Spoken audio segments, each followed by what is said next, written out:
Welcome to the Explainer. Today, we're doing something incredibly fun. We're taking this fascinating journey to transform the really esoteric traditional folklore of an ancient spirit into a highly practical, incredibly rich character dossier specifically designed for you dark fantasy writers out there. We are looking closely at Samigina, the Great Marquis of Dead Souls.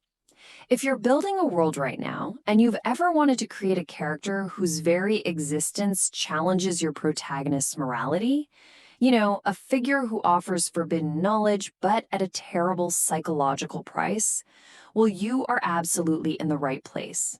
We're going to pull the raw mythological core out of the spirit and turn it into actual, actionable fiction writing tools.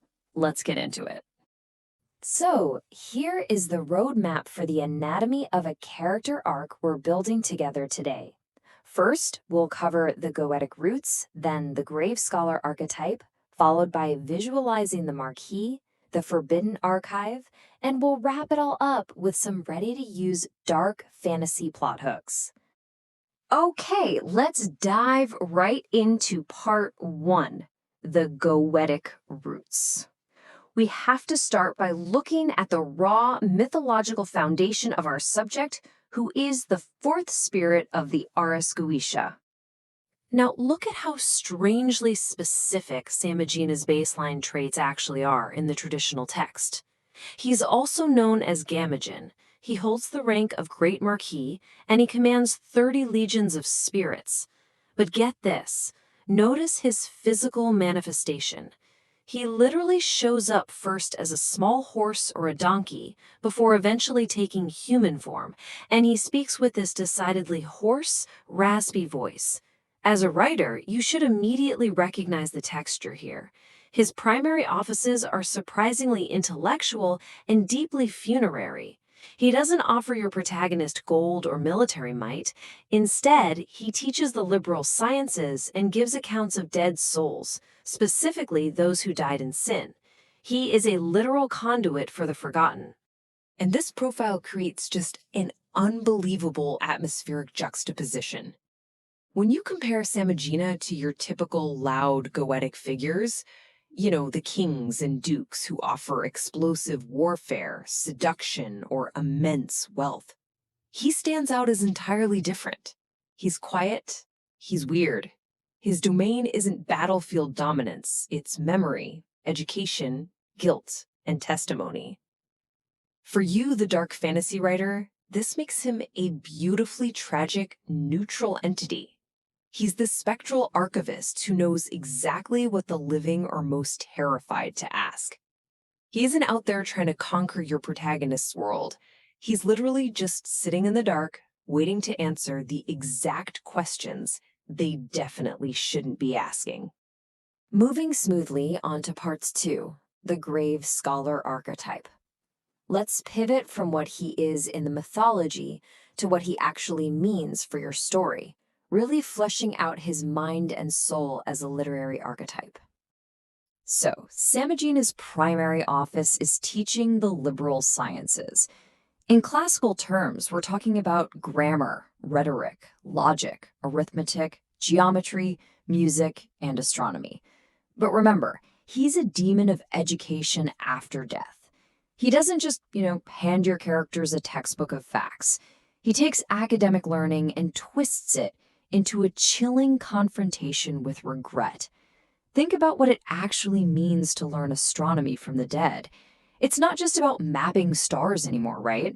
It's about mapping the futures those souls never got the chance to live. He forces your characters to understand what knowledge truly means when it's irrevocably tied to unfinished lives and unresolved guilt. Now here's a totally fascinating detail about the symbolism behind his physical forms. A horse naturally suggests nobility, travel, and burden. An ass or a donkey suggests humility and the stubborn endurance of really heavy, awkward loads. These animal forms are brilliant because they perfectly represent the moral burden of the knowledge Samigina carries between realms.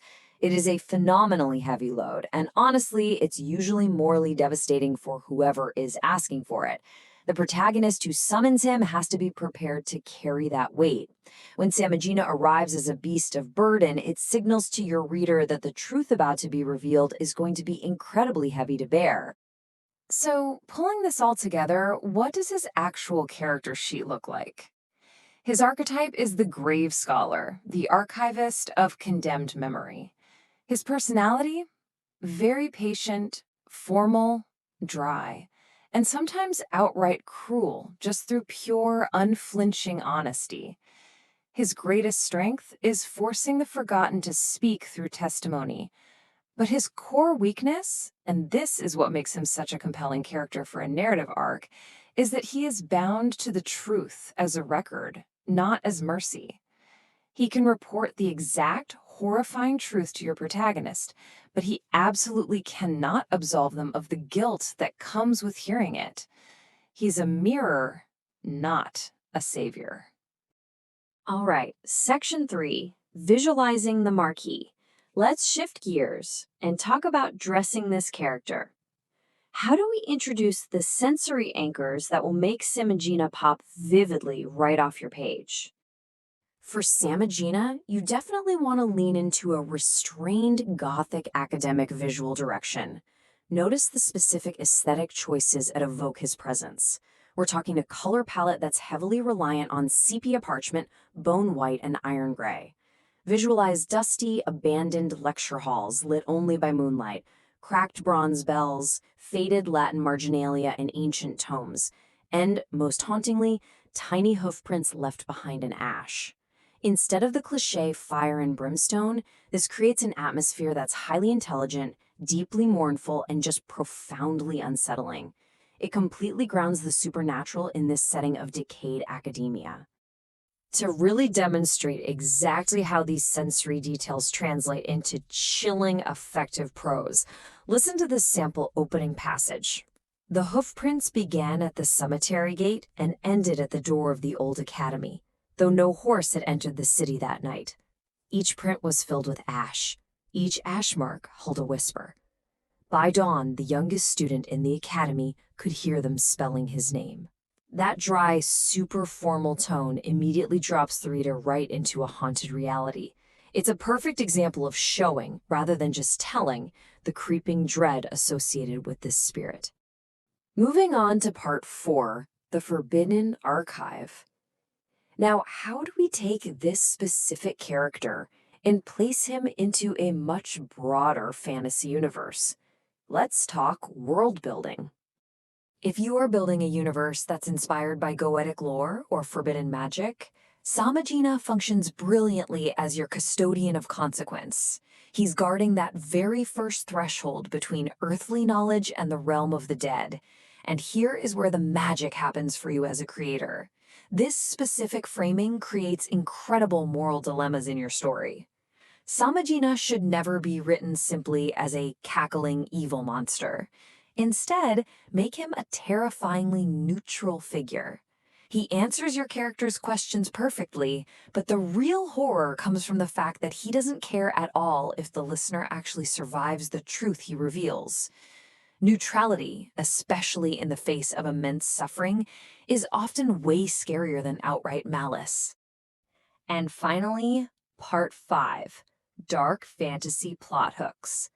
We are gearing up for the final phase of this explainer, setting this meticulously crafted character into motion with actionable plots.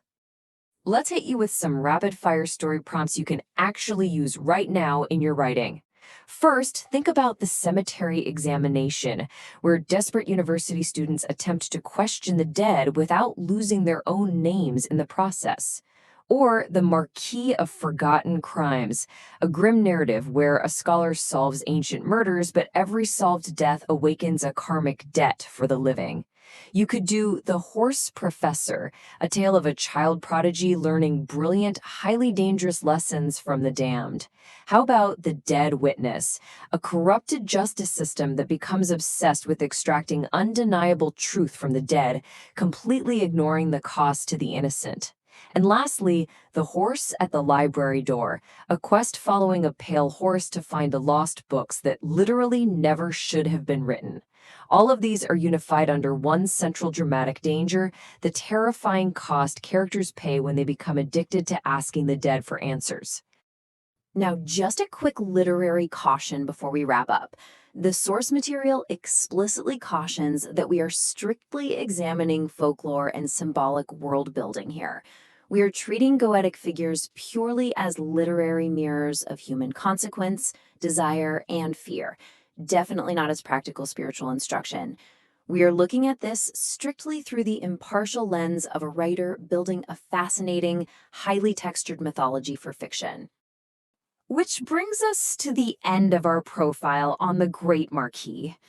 Samigina offers such an incredibly rich, textured way to introduce the sheer weight of history and the heavy burden of truth into your dark fantasy fiction. He really forces your protagonists to realize that not all knowledge is meant to be uncovered. So, as you sit down to develop your lore and write your next chapter, I want to leave you with this. When your characters inevitably force the forgotten dead to finally speak their truths, who is going to pay the debt?